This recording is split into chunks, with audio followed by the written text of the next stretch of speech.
नमस्कार. आपण पाहत आहोत महिला संघर्ष समितीची खास बातमी. पाटण तालुक्यामध्ये महिला संघर्ष समितीची ID वितरण समारंभ संपन्न.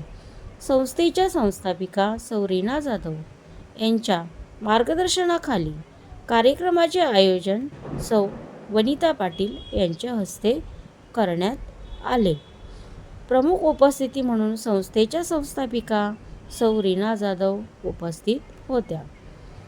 आज पाटण तालुक्यामध्ये वनिता पाटील यांना तालुका अध्यक्ष म्हणून ID देऊन त्यांना पुढील वाटचालीस शुभेच्छा दिल्या. तसेच मनीषा पाटील यांनाही ID देऊन शुभेच्छा दिल्या.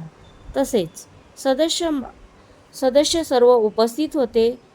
संजीवनी कुराडे, आशा पवार, मेघा मोरे, सुनीता देसाई हे सर्वांचे स्वागत करून सर्वांना शुभेच्छा दिल्या.